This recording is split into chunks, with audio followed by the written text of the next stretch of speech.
All right, KTC, here we go, heading into a brand new training block. I'm incredibly excited about this one. Hopefully the first block went well for you. It was a lot of orientation stuff, just kind of getting back to it. And then hopefully after last week's recovery week with a little bit lower training stress, if you did it correctly, you should feel fantastic right now. Or the body's coming around at least maybe for Tuesday, and you'll be ready to take on this next challenge here. So moving into block number 2, which will take us through the month of December, stroke technique in the pool is still going to be a primary focus. We are going to continue our work on stroke timing, so your timing of your arm pull and the timing of the arms and the legs actually working together will be a specific focus. We're also going to get into a little bit more mechanics, so some work with your arm pull path. Hopefully the video showed you areas that you might want to experiment with, see if you can find some more water, see if you can activate the muscles more effectively. See if you can move a little more efficiently through the water. But we'll do a lot of work on stroke mechanics. And then continue on with some intervals. Nothing too complex, so still fairly basic intervals. And then we are going to work in a little bit of strength stability work. And, of course, we're always working on our aerobic base. So especially those Saturday swims are going to get longer and longer. And some of those intervals, as well as continuous swimming, we're going to do a little bit more before the new year as well. So expect to see that. Bike, we are going to be doing a lot of slow RPM work, so a lot of overgeared work, which is really going to hopefully improve your pedal stroke technique and your efficiency in providing power all the way around the pedal stroke. Obviously, the majority of your power is always on that downstroke, but I love to smooth you out a bit. And again, the over-geared pedaling is also going to improve your muscular strength and endurance. Hopefully, overall, just make you feel stronger on the bike. And, of course, our aerobic base, especially some of those longer rides on the weekend if you're able to pop on. Then the run, we're going to work on stride rate, so your turnover or your cadence. Really important to try to get that as high as possible.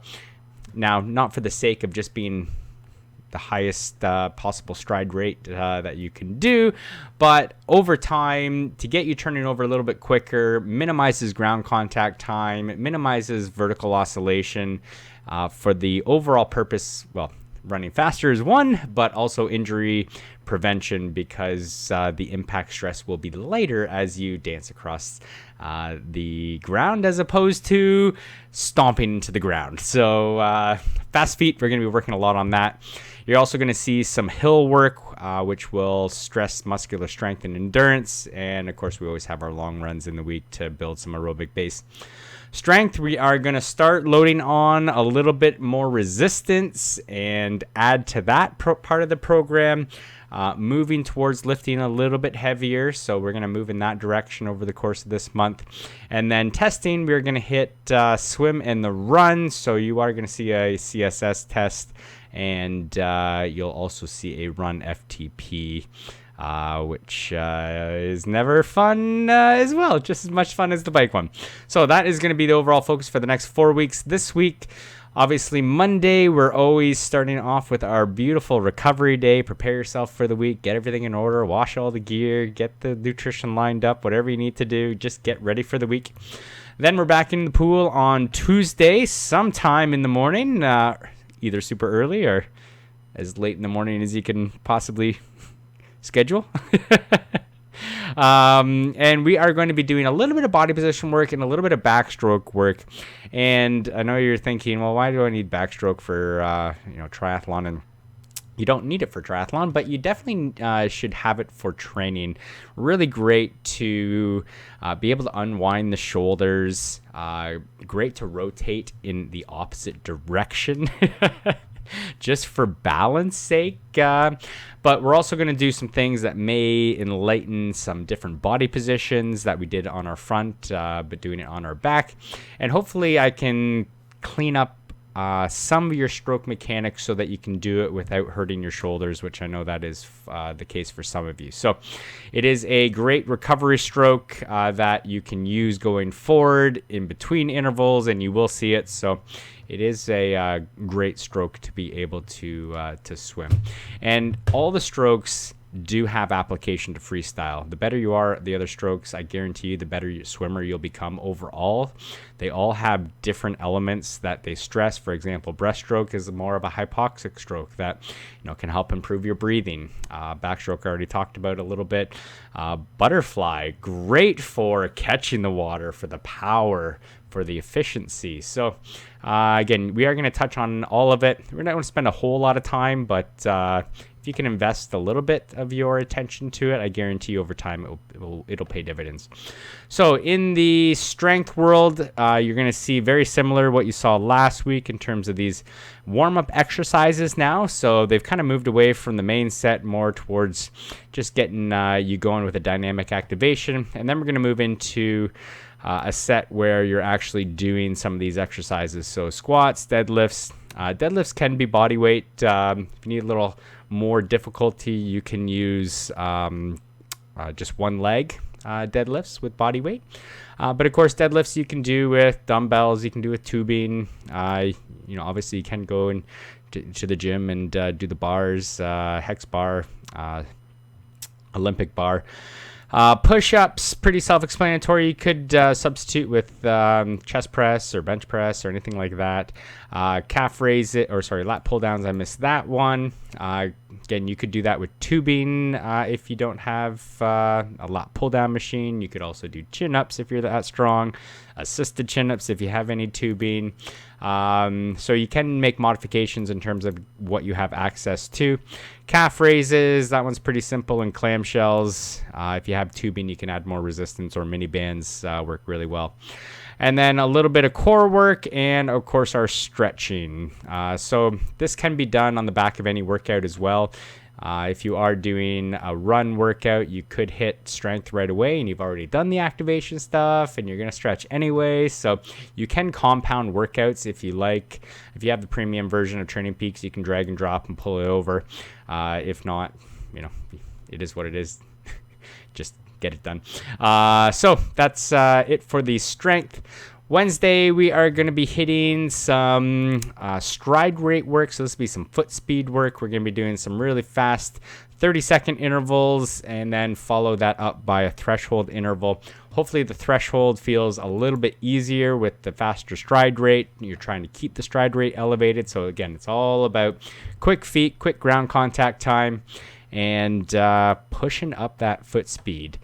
On Wednesday night, we're going the opposite direction. So we're going to be doing a pyramid of overgeared work. So that'll be slow RPM, and we're going to work our way up the intensity chain here. So moving up a zone each interval. Luckily, each interval gets 1 minute shorter as we get all the way up into that anaerobic territory. And then we will work back down again the other side. So that's going to give you quite a bit of time of pedaling slow, working on that pedal stroke efficiency, and building that muscular strength and endurance. Back in the pool on Thursday, we're going to be working on some arm mechanics using sculling to set up the arm mechanics. So especially the high elbow catch. So you're going to see some sculling up in the catch, as well as reinforcing some of the work we did on Tuesday, doing some sculling on our back, focusing on some body position work, and giving you a little bit of practice swimming on the back as well.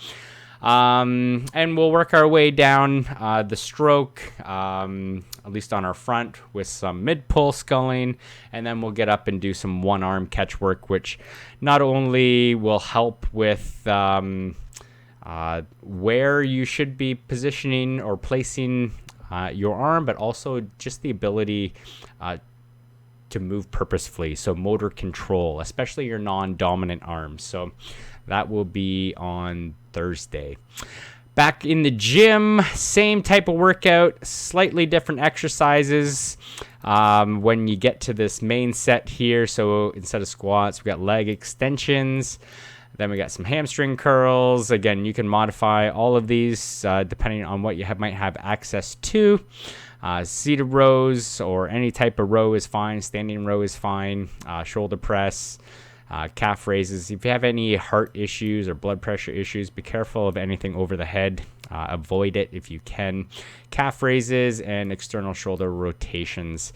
Again, a little bit of core and then a stretch. So feel free if you want to tag that onto the back or front of any other of the other aerobic workouts. You're more than welcome. Or cardiovascular focused workouts, you're more than welcome. That'd be a swim, bike, or run. Moving on to Friday, we're going to be hitting some hills. So kind of going the opposite in terms of speed, slogging up hills. This is going to be a little fartlek session where you're running different intensities and running either uphill or downhill at different grades as well. So that's going to be a random one. If you want to join me for a little race, this will be a TT up the mountain. And then we're on to Saturday, where we're hitting a little bit longer set of swimming, adding in some longer durations of 400s. So basically we're doing a set of eight 100s where you're going to be pushing a little bit harder, and then you settle in for just a longer swim. And we're going to be expanding on that workout as we progress through the month here. If you want to put in some aerobic time, even make it a brick workout after on Saturday, by all means, time is time. And if you want to jump in for a Sunday run, we had a nice skate fest today, but hopefully it's a nice day on next Sunday. It does look like it's going to be incredibly cold, so if you are doing anything outside, bundle up, stay safe, and have fun knocking this all off. So each week is structured very similar in terms of recovery on Monday. Tuesday tends to be the swim strength combo day, but again, you are welcome to move that strength to any other day. Wednesday, Fridays, I'll say, are the quality upper aerobic days. So the good old threshold days. Love to hit 2 of those quality days a week. Now, that being said, we are focused a little bit more on speed and muscular endurance. So that's what you're going to see on the Wednesday, Fridays. So consider these your really good quality leg days. Hopefully they're balanced off by some swimming days, which is more upper body or less demanding than what you'll experience on the Wednesday and Friday. So you can get a little bit recovery in between. And that's why we're not pushing the strength too crazy right now. And then Saturday is just long aerobic endurance. We do, push a little bit harder on the swim, but everything else should be zone 2, zone 3 max from, just a little bit here and there. And you are just building your, again, cardiovascular endurance. So that is the structure of the week, what you have to expect, and can't wait to see you at the next session. Till next time, take care.